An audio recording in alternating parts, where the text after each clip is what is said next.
सर्व महत्त्वाचे नेते मंडळी जो आहे ते व्यासपीठावर उपस्थित आहेत। यामध्ये आपण बघू शकतोय स्वतः देवेंद्र फडणवीस, याशिवाय अजित पवार, एकनाथ शिंदे सुद्धा पोहोचलेत। अमित शाह, जे.पी. नड्डा, राजनाथ सिंह, आशिष शेलार, चिराग पासवान यांना सुद्धा आपण व्यासपीठावरती सध्या बघू शकतोय। निर्मला सीतारामन असतील, त्यांना सुद्धा व्यासपीठावरती एक विशिष्ट असं स्थान जे देण्यात आलेलं आहे। खरं तर संपूर्ण राज्याला उत्सुकता लागलेली होती, मुख्यमंत्री पदाचा चेहरा कोण असणार, राज्याची सत्ता नेमकी कुणाच्या हातात येणार। मात्र या सर्व प्रश्नांची उत्तरं आता मिळालेली आहे आणि आज मुख्यमंत्री पदावर विराजमान होणार आहेत स्वतः देवेंद्र फडणवीस आणि पुन्हा येणार म्हणत ते पुन्हा एकदा आलेले आहेत आणि देवेंद्र फडणवीस अगदी काही वेळात स्थानापन्न झालेला आहात। त्याच शिस्तीमध्ये आपण बसून राहायचं आहे। पुढे येण्यासाठी कोणी घाई गडबड गोंधळ करू नका। स्क्रीनवर आपल्याला हा संपूर्ण सोहळा दिसतोय।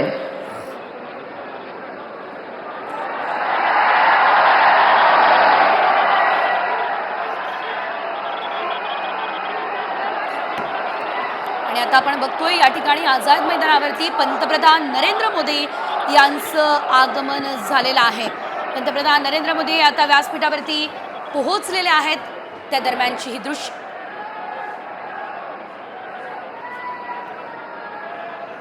प्रधान महोदय, माननीय राज्यपाल महोदय, इतर सर्व मान्यवर यांच्या हार्दिक स्वागत आहे।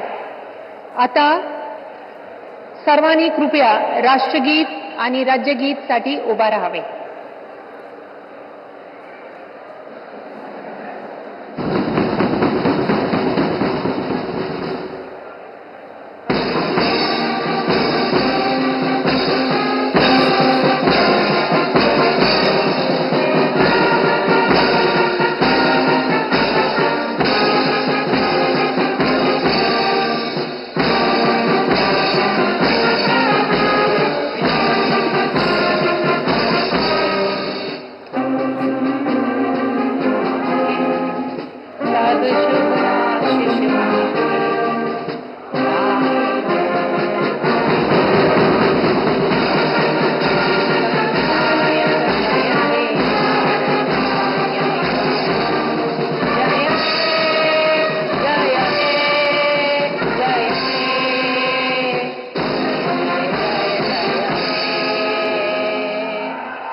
राज्यगीत होईल।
माहिती